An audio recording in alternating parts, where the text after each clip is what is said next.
Welcome back to Round the Cauldron. Come join me, Megan, and sit for a spell as we talk about witchcraft, polytheism, and the intersection of magic and mundane.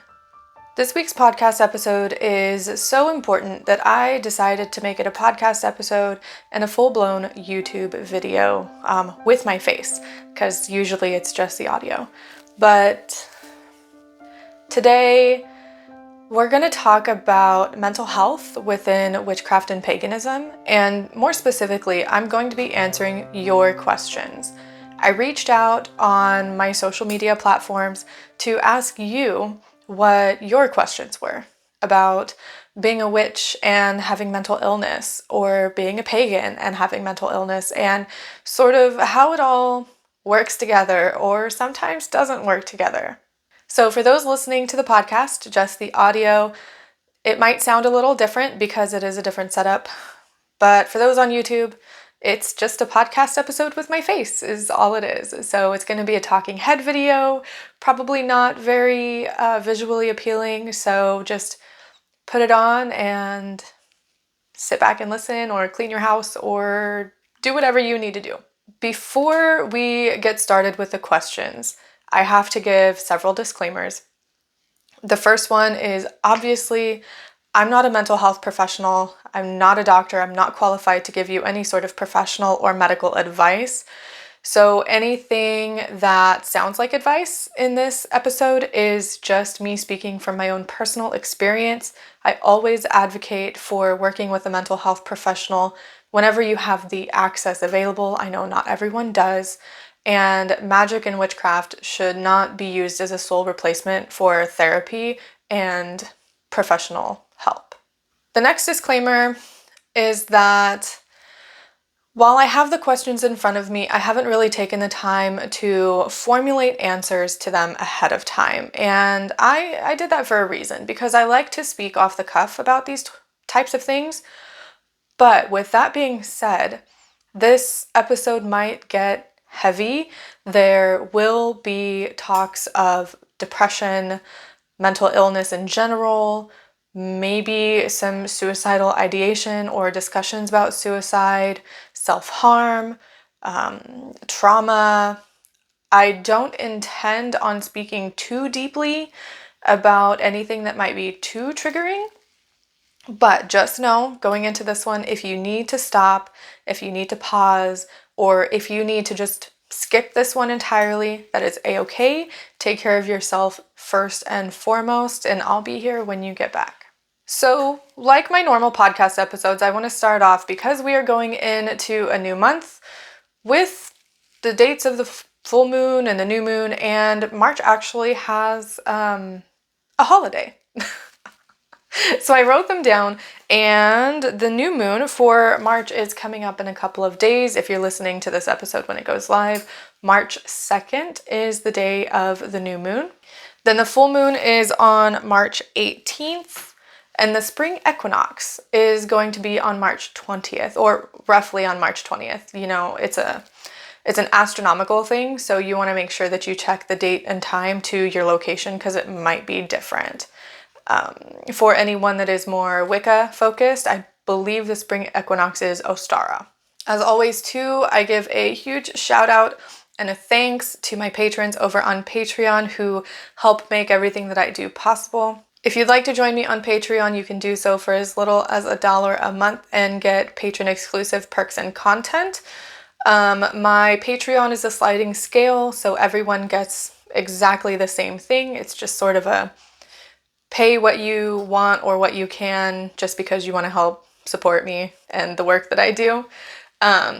We have a book club. We just finished reading Braiding Sweetgrass, and the next book that we're reading has already been voted on, and we are reading Rebel Witch by Kellyanne Maddox. Patrons also get a monthly collective tarot reading, and every Friday I do something called Freebie Friday, where you can get a free 1 or 2 card reading based on a question, or just a general reading. So yeah, if you want to check out my Patreon, the link for that is in the description and the show notes, like always. Thank you so much to all of my past, present, and future patrons. It really means a lot to me. I also need to give a shout out to anybody that reached out and asked a question. because speaking about mental illness can be hard even when you're not speaking about mental illness in a religious context.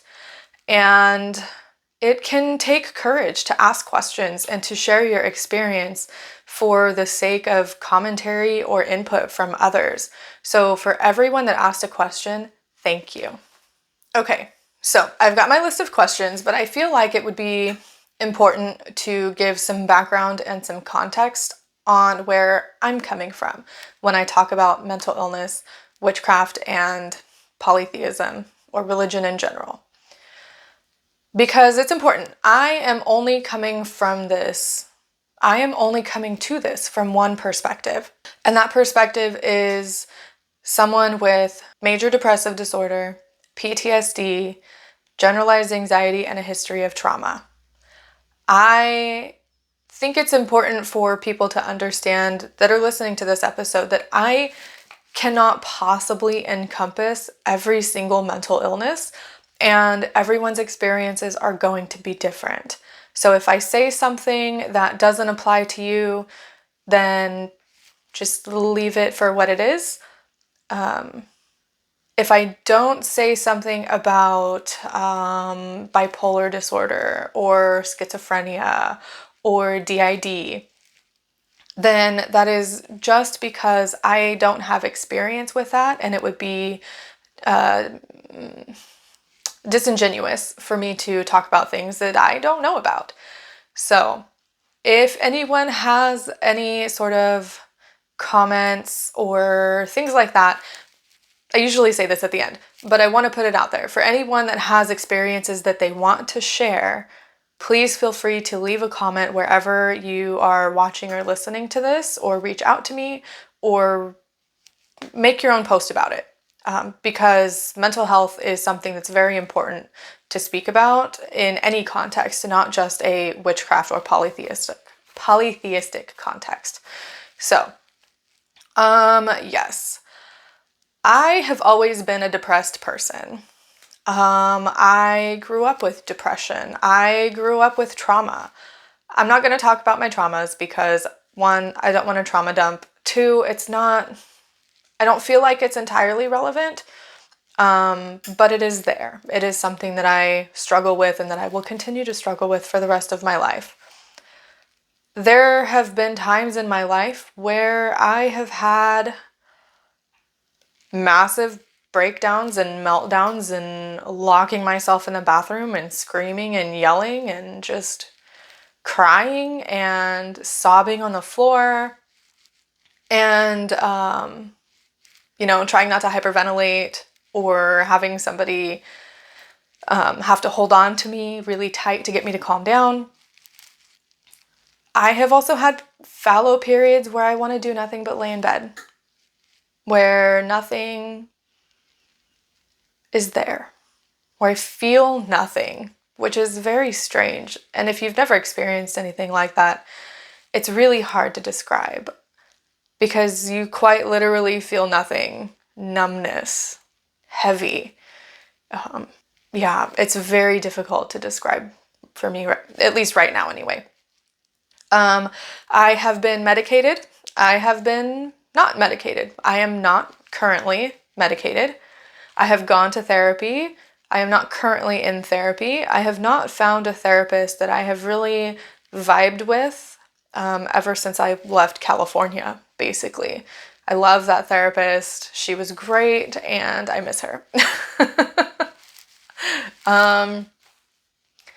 Yeah, so I think I've covered a lot of the spectrum of my own context, and I mean, dealing with this for my entire life, basically. I'm 30, so there were times in my early teens, even my preteens, where I was just depressed, and I didn't have the words to express it, but I've always had a good support system. But I did deal with self-harm in my preteens and in my early teen years, and even up until my late teen years, though nobody really knew about that one.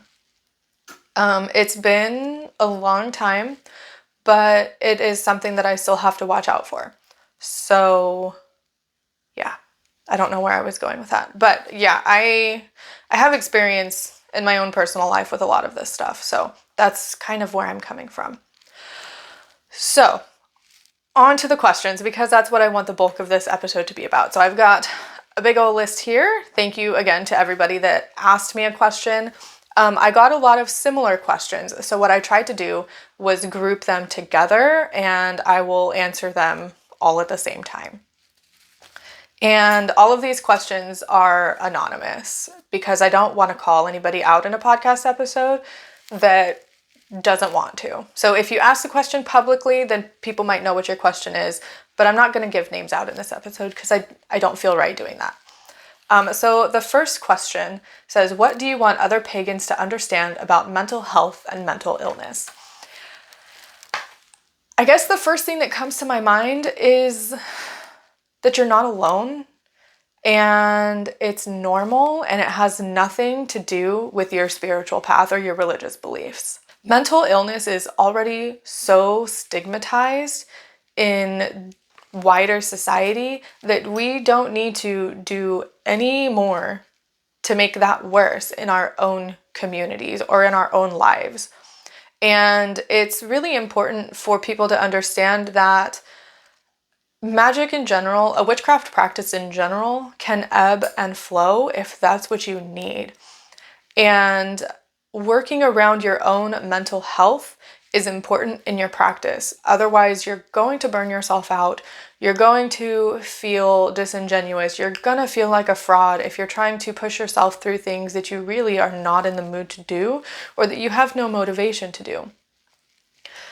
And I feel like witches and pagans, we're no different than the rest of society. We have to work our schedules and our practices and our studies around the rest of our life. And I feel like, at least in my experience, something that has done me in with my mental health and my practice is comparison to other people. Not necessarily on purpose, but spending too much time on social media will make me see what other people are doing. Obviously, it's social media, that's what people are sharing. And I will subconsciously, internalize that and see that, well, here I am scrolling on social media because my mental health is in the toilet, and all of these people out here are, they are doing their practice and they're feeling great and they're happy, and why can't I be like that? And that is such a shit thing to feel. And it's false. It's my own brain lying to me because I know social media is fake. And it's not necessarily fake. It's glimpses. It's not the full story. So, yeah. I guess that was a really long way of saying that I want other pagans to understand that they're not alone when it comes to mental illness, and that it's okay to work your practice and your studies around your mental health. And if that means taking a break, then take a break. The magic will still be there when you get back. The gods will still be there when you get back. Take a break if you need to. Okay, the next question is actually a group of questions. So let me read them all off and then I'll kind of answer it. What do you do when you have little to no energy for your practice? Do you still practice on down days? What does your daily practice look like? Do you find yourself shying away from doing magic when your mental health is bad? And how do I practice on bad mental health days, if at all? It depends. Okay, so answering those all together, it basically is like, what do I do when I feel like crap? Do I still do my practice? How do I do daily things when I'm having bad mental health day? Yeah, it's gonna depend. For me, if it's not too bad, if it's just sort of lingering there, then I can push myself through and do my devotions or say a prayer. I don't tend to do a lot of witchcraft, a lot of magical practice when my mental health is bad, because I already have low energy and I'm not gonna expend more energy to do any sort of spell, usually. Yeah, if I'm having a really, really bad time with my mental health, I just don't do anything. I think about it, I might lay in bed and say a prayer, or if I'm feeling up to it, I might read a book, but I feel worse when I try to force myself to do things. It's the same way, I liken it to exercise, to someone who, like an athlete, right? If an athlete is injured and their injury is mild, they adapt their workout routine, their practice routine, or whatever it is. They adapt their routine to compensate for their injury. So for example, if their ankle hurts, maybe they will focus on the upper body or stretching, right? That's if the injury is mild. If the injury is severe, like they broke their leg, then that person is going to need to take time to rest and to not do anything, right? It's the same thing with my brain. If the mental illness flare up is mild, then I will just adapt and do things that I have time for, do things that I have the spoons for. If you don't know what spoon theory is, I'll leave a link in the description and in the show notes because it'll explain it better than me. But yeah, if it's bad, I can't. And that can send me into a guilt spiral, but once I come out on the other side, it's easier for me to see and reconcile what I did versus what I didn't do. So yeah, long story short, do I practice on down days? Sometimes. If my down day is mild, yes, I will still say my prayers. I will still light my candles. I will still meditate. I will still try to get outside. I won't generally work any magic when I am feeling down or I'm having a bad mental health time unless I am working something that is done regularly. Like I have an altar that I work every Thursday, and pretty much regardless of how I'm feeling, unless I'm feeling just way down there and I just can't, that gets done every week. So the answer to the question is yes and no, just depends. The next question, again, is a group of questions. It says, how does your practice help with your mental health? Have you done any workings to help with your mental health? And how has your magical practice helped your mental health?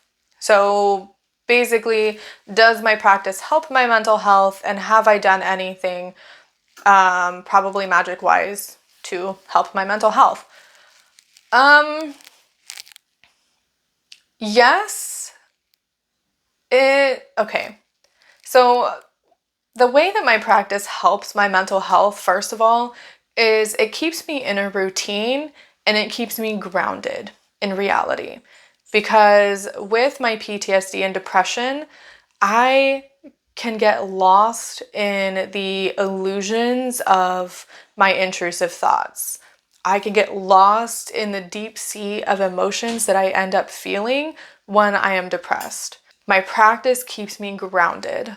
It keeps me, like I said, rooted in my reality, and it keeps me on routine, which is something that I find massively helpful to my mental health in general. And that's not even doing any sort of rituals or spells. It's just a daily reminder of, yes, I am here. Yes, I am alive. I am a physical being. I have spirit allies. My gods are with me. I am safe. Those types of things. And I have done workings to also help with my mental health, but it's never been something like, doing a spell to try to get rid of my depression, because my depression is going to stay with me for the rest of my life. It is partly genetic and partly trauma. So it's here to stay. But the things that I do to help my mental health are generally like spell oils. I have created 2 that I can think of that I think actually both of them are on the channel, so I can link them in the description and in the show notes. My self-love oil and self-love spray, as well as the sunshine oil that I created. I use those on days where I just need a little bit of help in the mental health department. So on days where it's mild, where I'm having a mild flare, because one of the things that my depression does is it makes me feel worthless. And it just makes me feel like, why am I here? So the self-love oil and self-love spray help me to remind myself that I'm worthy of love and that I do love myself, and that through these bad days that I have because of mental health, I am there in the future. Future me will thank past me for using and creating these self-love oils to ground me in that love while I'm going through a rough time. The sunshine oil is one that just helps give me a little boost of happiness.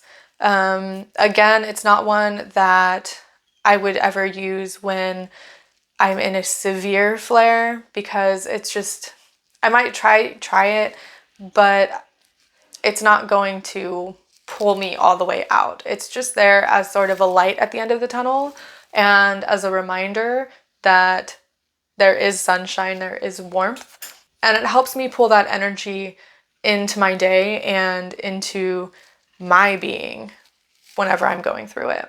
The next question says, has your magical practice ever hindered your mental health? And off the top of my head, I think the answer is no, for me. Usually it's the other way around. Usually it's my mental health hindering my magical practice. Do you see your mental illness as a gift in some ways? This one is difficult because I'm not generally someone that believes that everything happens for a reason. And because of some of the roots of my mental illness, I can't look at it as a gift.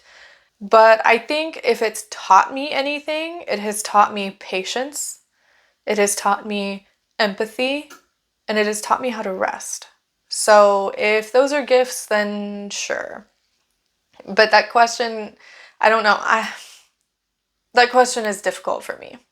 Do you feel that your illness aids you as a witch? How so?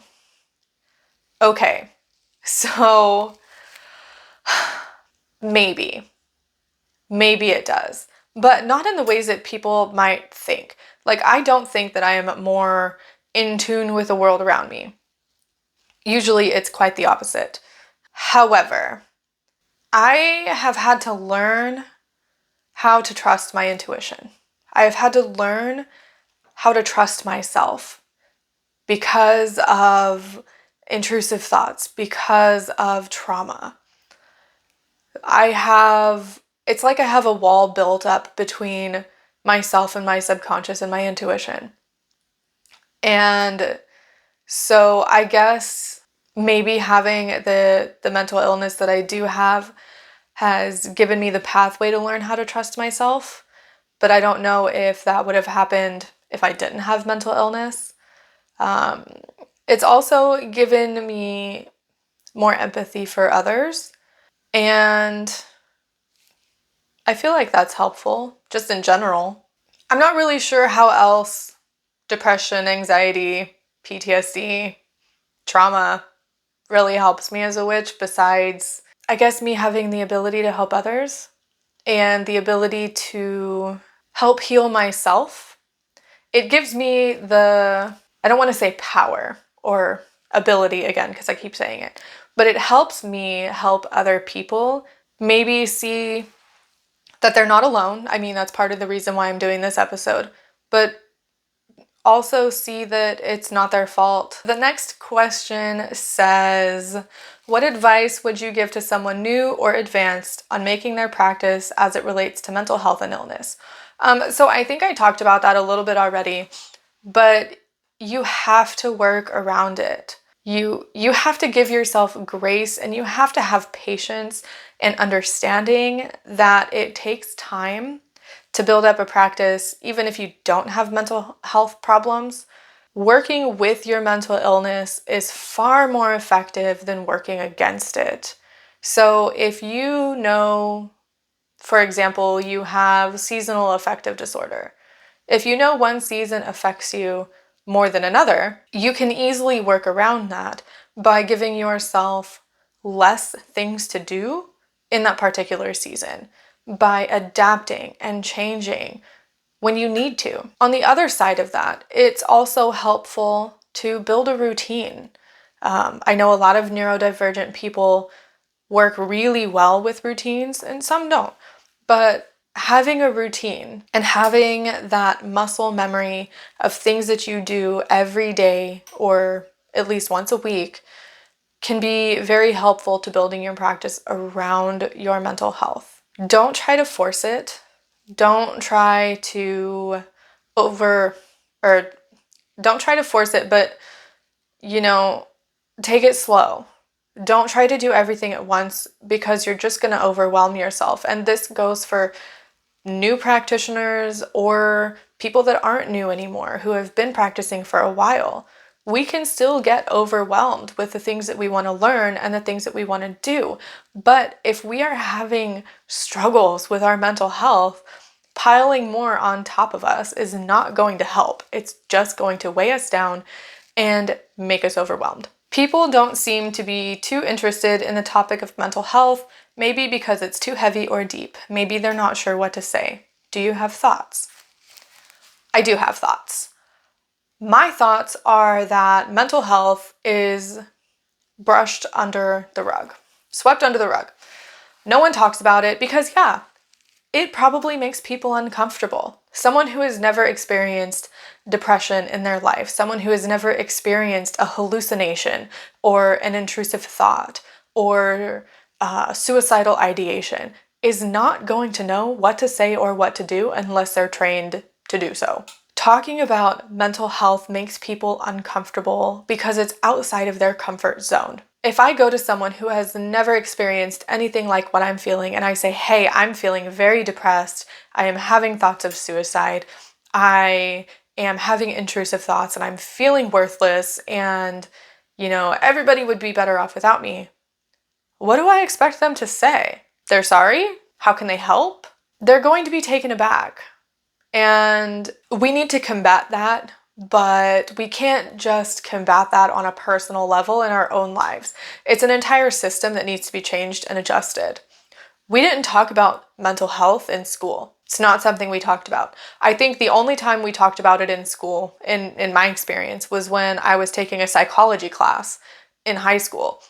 But it was more along the lines of the history of psychology, where we learned about Freud and Carl Jung and different psychological processes. It wasn't mental health. It wasn't depression or PTSD or bipolar disorder. I think the more we talk about these things, the less stigmatized they become, the less uncomfortable people will become when other people talk about it, and more people can get the help that they need if people are able to reach out and not feel stigmatized about it. And that's true for any community, not just ours. It has been my experience that at least the communities I'm in don't shy away from mental health discussions and don't shy away from therapy and medication and magic and religion alongside all of it. But that's probably not true for the wider community and society in general. We just need to talk about it more. And within talking about it more, we need to have people who are comfortable sharing their experiences because it helps. You might not think it helps. You might not feel like anyone is listening to you. You might feel like you're talking to a wall, but it helps. And I've got personal experience with that too. But that's not my story to share. All right, the next question is a little bit of a long one. It says, can you talk about ableism and how medication and or poor mental health can impact your ability to maintain a daily practice? I'm tired of seeing people say that I'm tired of seeing people say that medication is quote unquote low vibe, but I'm also tired of seeing people say that if medication can ruin your whole practice, then your practice was weak to begin with. I know what tweet you're talking about. And then someone else said, guilt tripping people who need meds for their mental health. They see it often where other witches are telling them to quit taking their medication and start using herbs instead. All right, so that first one, medication is necessary. to some people.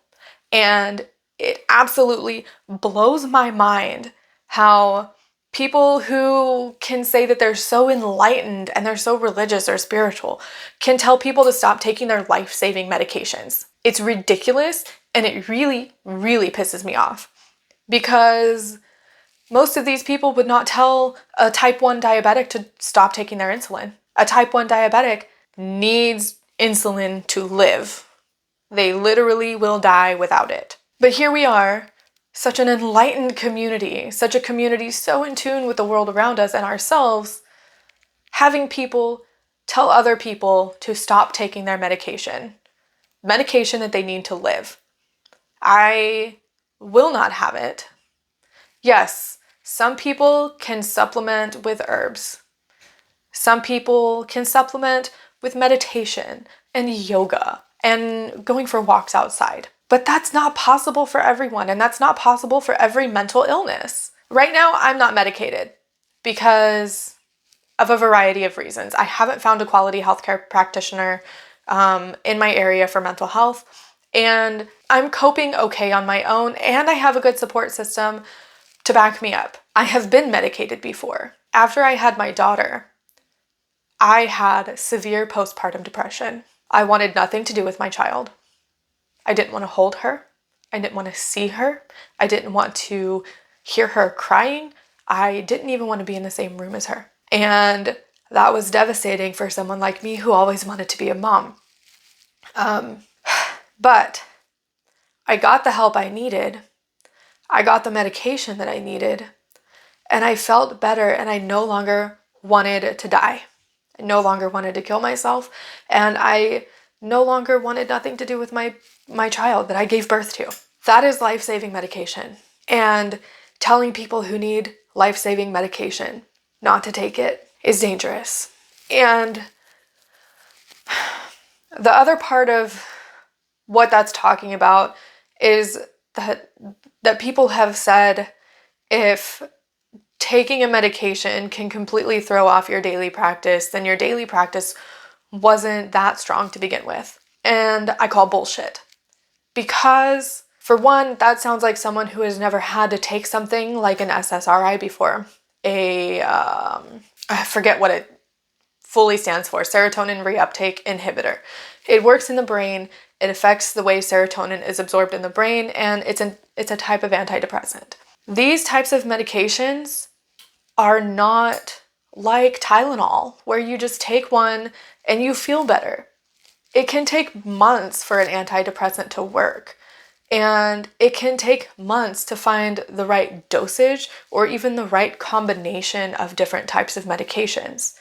They affect the brain quite literally. So even if you had a super solid, super strong foundation in your practice, you can start taking a medication like an antidepressant and hit a wall and just completely lose interest and completely, lose everything that you're doing because the medication affects your brain.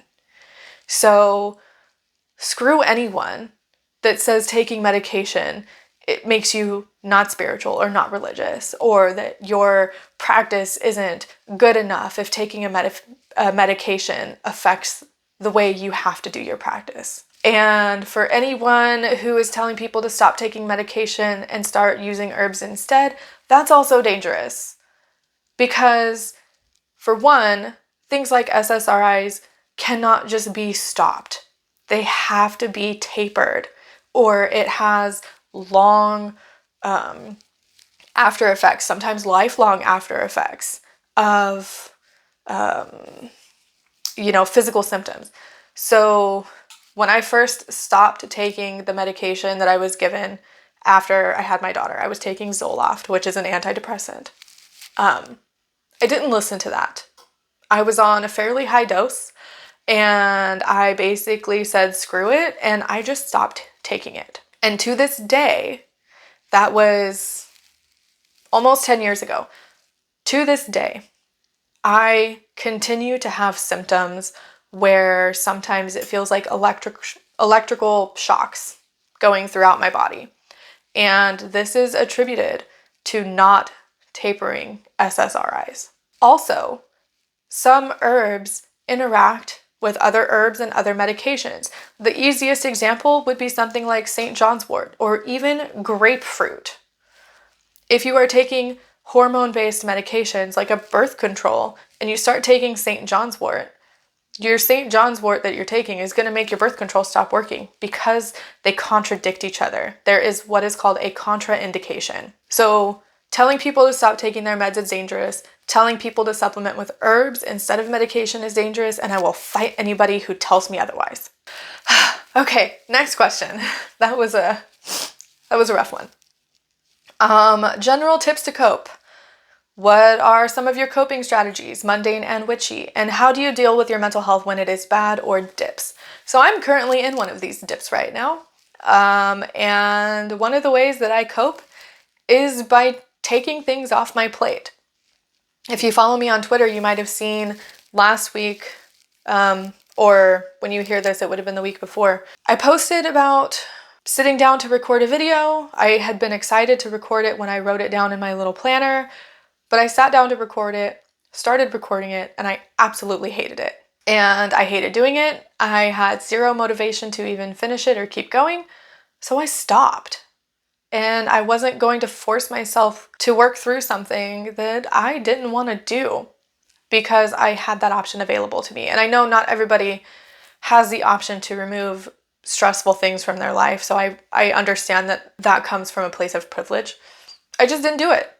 And I felt better afterward. And even though I didn't have a video for that weekend, I didn't care because my mental health was more important. And it still is more important. So some other things that I do is I allow myself the time to rest.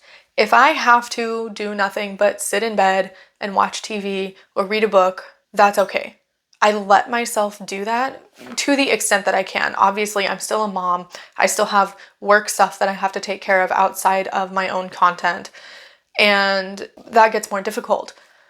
But I allow myself the capacity to rest when I can. As far as witchy ways to cope, I will make some teas.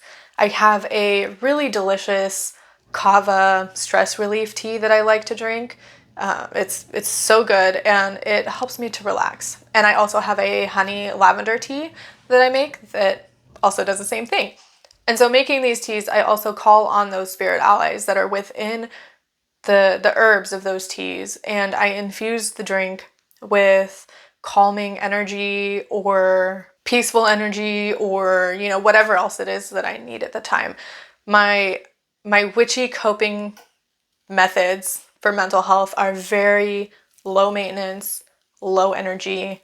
I will meditate if I have the capacity to do so. It gives me something to focus on and helps me to just calm down and be still. As far as mundane stuff, if I have to cry, I cry.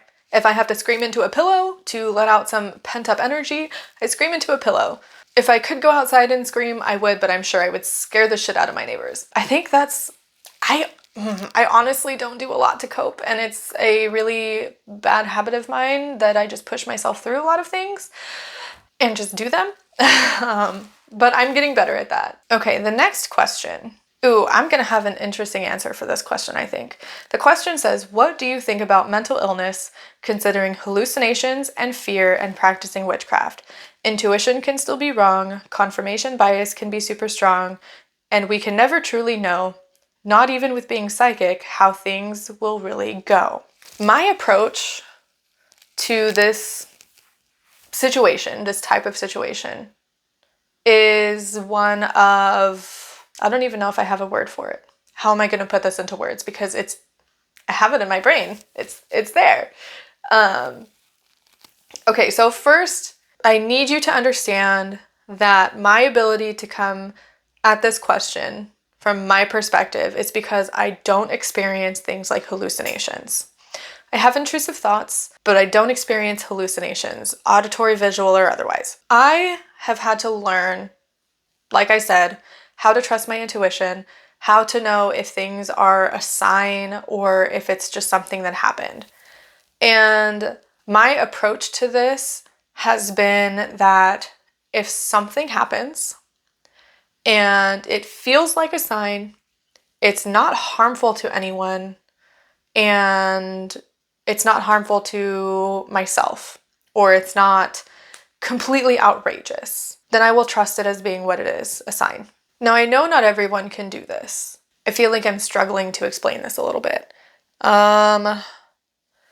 So for example, I'm meditating and I'm asking for guidance on how best to approach a situation. And I'm meditating and I feel like I'm getting an answer. And the answer doesn't sound like me, doesn't feel like me, and it feels like it has come from outside of me. And it's not harmful, and it makes sense, and it's not too out there, then that's my answer. I really hope that makes sense. Because in my mind, if the answer doesn't hurt anyone and isn't too crazy. So if I was doing this and I felt like I was getting a message that I needed to hurt someone close to me or hurt myself, that would not be a sign, because I cannot in good faith believe that my gods would send me a message like that. I can't. However, if the message that I thought that I was receiving said that I needed to buy a rose bush and water it every day and name it Samantha, that message doesn't hurt anyone. So if I feel like it's important and I feel like that's something that I need to do, then I say, okay, that's something I can do. I hope that explanation made sense. The process makes sense in my brain. But when it comes to things like confirmation bias, fear, and not trusting intuition, it takes practice. Like, it really, really takes practice. And I think if your practice is causing you to be afraid, then you need to change it. Your practice shouldn't make you afraid, especially if you don't work with spirits, if you don't work with gods, if you're just starting. You shouldn't be scared. You shouldn't look outside and see a pattern in the sky and take it as a bad omen. Sometimes, yeah, it's just clouds. But if you start to think that everything is a sign and everything is bad, then that's when I would start to question the mental health part of the practice. That's when I would personally step back and reevaluate what's going on to make sure that I'm not sabotaging myself by ignoring signs or by creating signs that aren't there. And this is a fine line that we have to walk for those of us with mental illness. And the only people that are really going to know how to do that and navigate that are the people that are struggling with that mental illness. I can give you my process, but again, my process isn't going to work with everyone. I wouldn't even know how to approach a situation where someone was having hallucinations.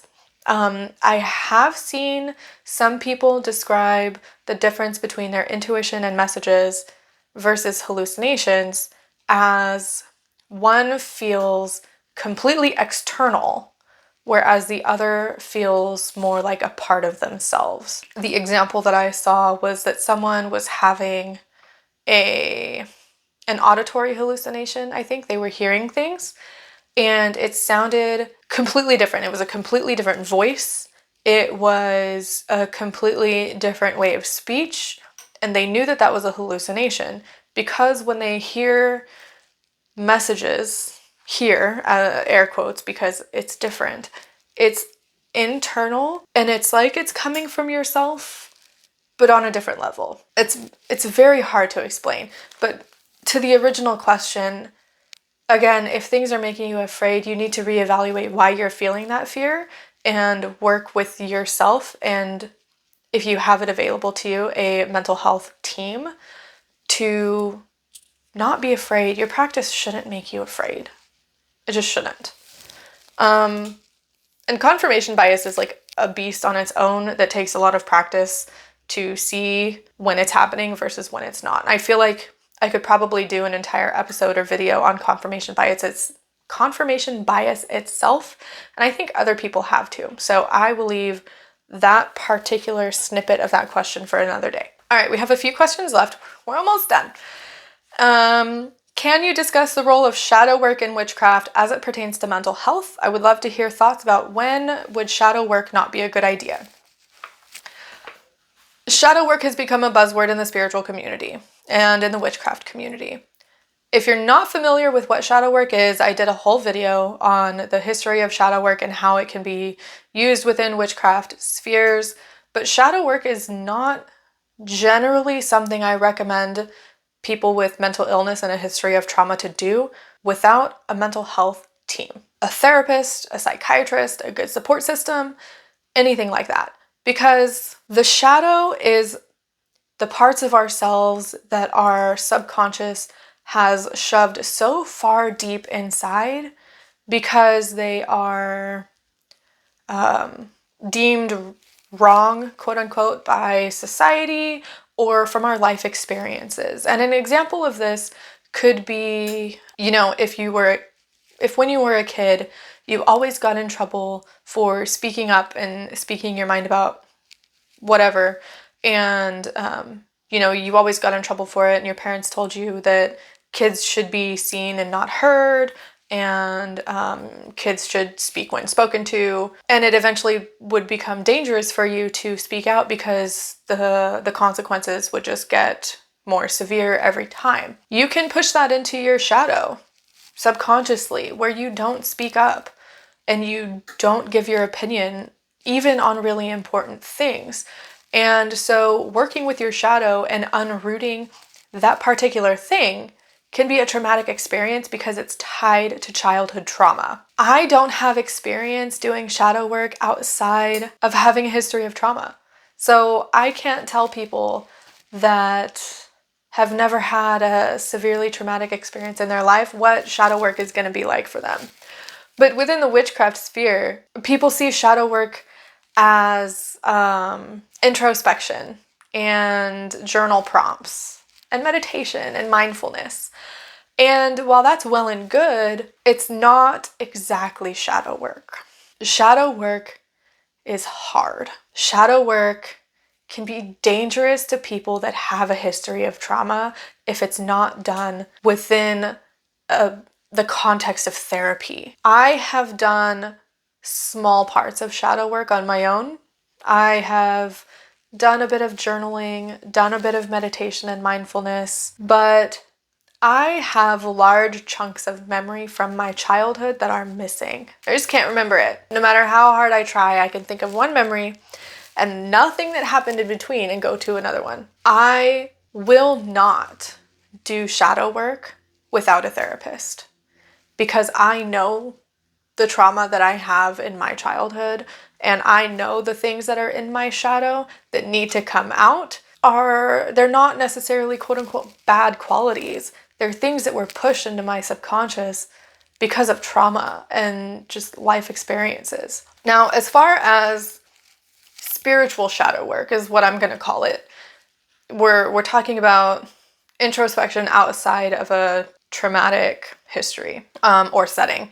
Knowing your triggers and knowing the things that you subconsciously push away or gravitate to can be important within a witchcraft or religious context. And the one thing that I always like to bring up is people's gravitation toward things that are quote unquote exotic. And I see this with people who are appropriating from indigenous culture. Oftentimes, it has been my experience that it is usually American people who have no sense of culture. Take myself, for example. I am a white American woman who sometimes feels like I have no culture. I'm American. The United States was built on the backs of slavery and the genocide of the indigenous people. I mean, when some people look to other cultures, it's to feel a sense of belonging, or it's a romanticization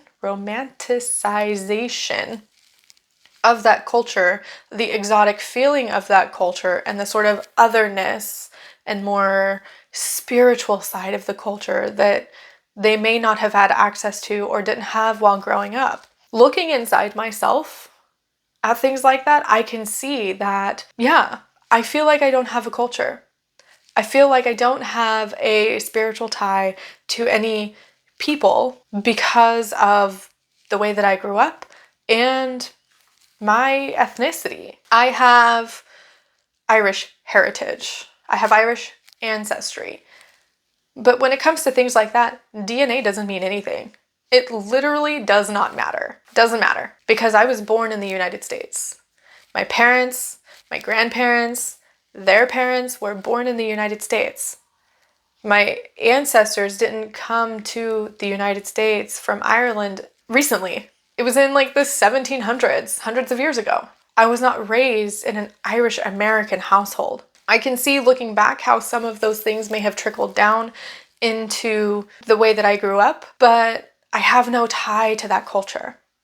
Just the same way I have no tie to Indigenous culture, even though I can see in my family tree that I have Indigenous ancestors. When we look into our shadows, I know I went on a tangent there, but when we look into our shadows in a witchcraft perspective or in a religious perspective, we can start to see things like that.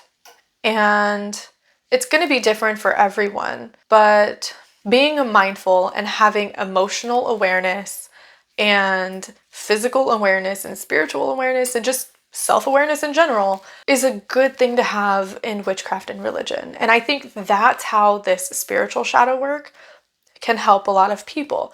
But again, I want to reiterate and make it very clear that I do not advocate anyone with a history of trauma or any other sort of mental illness or neurodivergence to do shadow work without a therapist or another sort of mental health professional, period.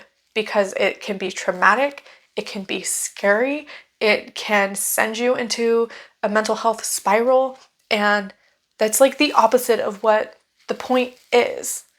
So please be mindful of yourself, where you are mentally, if you're going to do actual shadow work. Okay. The next question says, do you have any experience with using the enneagram? No, I think I'm saying that right. Enneagram? I don't have experience using it. I have casually looked into it, and it is something that's on my list of things to learn about more, but I have never used it myself. How do you deal with the guilt of not honoring deities or doing magical workings when you're in a bit of a dip?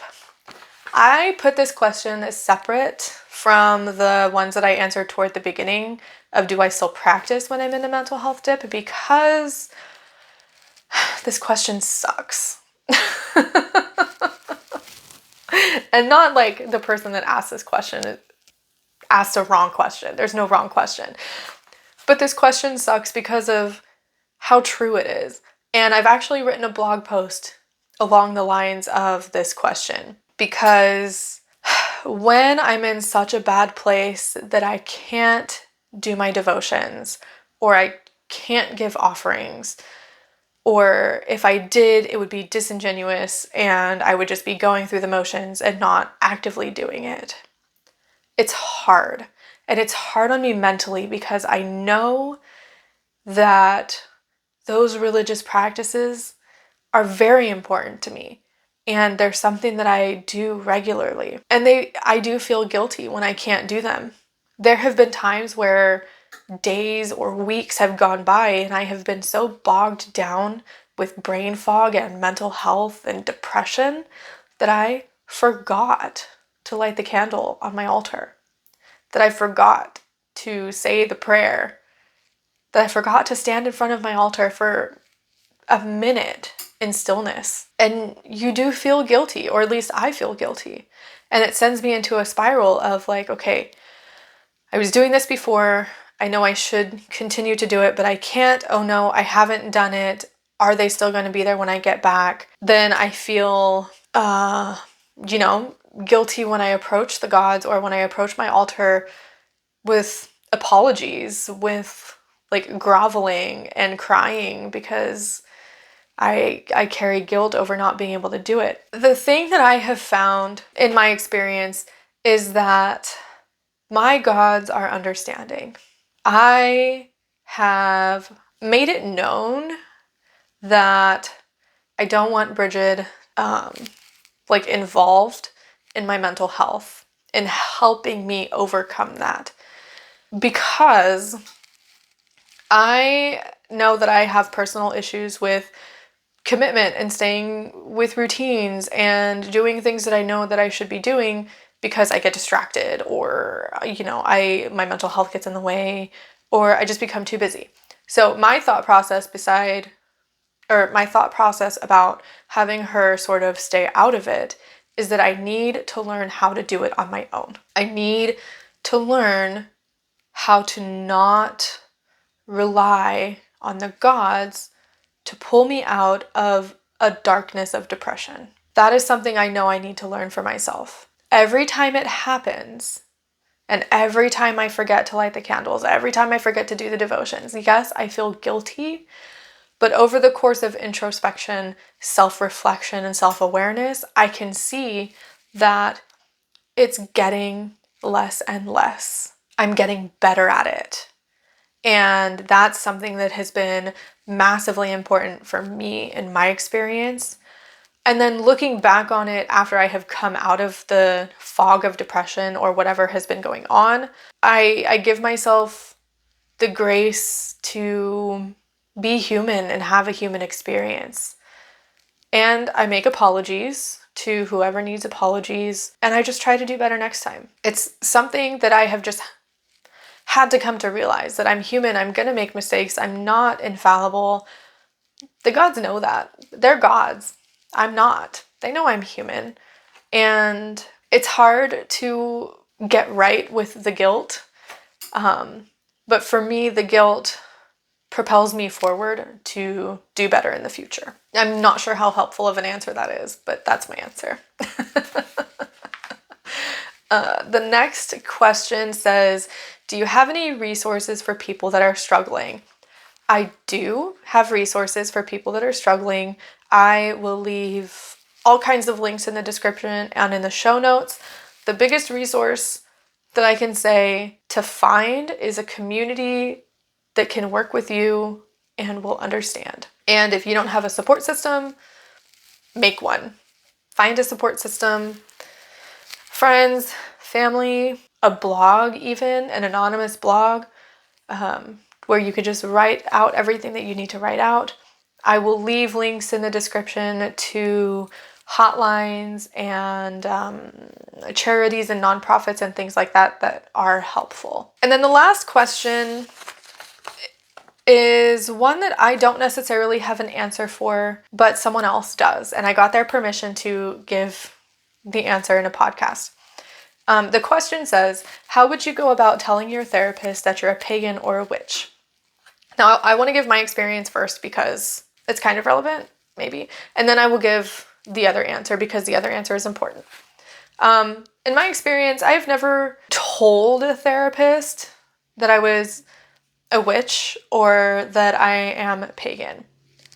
However, in my most recent experience with therapy, which has been this year and last year, no longer seeing that therapist, I did my intake for a mental health facility that did virtual therapy. And on their intake, they ask if you have religious preference, if you are a religious person. So I said, yes, I am a polytheist. And then I had to say pagan because they didn't know what a polytheist was. And that was sort of it.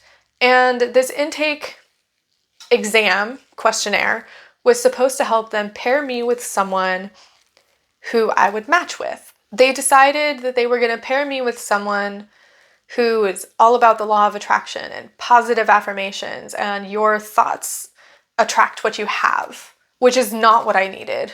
I find it very difficult to articulate my irritation when people talk about your thoughts creating your reality. As someone that has intrusive thoughts and sometimes will think randomly driving down the road, oh, I wonder what happened if I just swerve and hit the guardrail. Like, I don't think it's a good idea to pair someone that has intrusive thoughts or suicidal ideation with someone who believes that their thoughts create their reality. That has been my experience. I don't know if I will ever tell a therapist in the future about my religious beliefs or preferences, because they're often conflated with New Age things that I am not a fan of, like the law of attraction. Yeah. Someone in my server saw the person ask this question and they wanted to give their perspective. And this person is a therapist and their background is in social work. So I want to read to you what they said. They said, I have a few observations and personal experiences that might be helpful.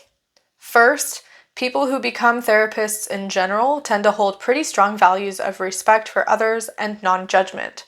I know there are some bad eggs out there, but if you've been working with the same person for 2 years, then hopefully you're able to trust that they can hold true to these values.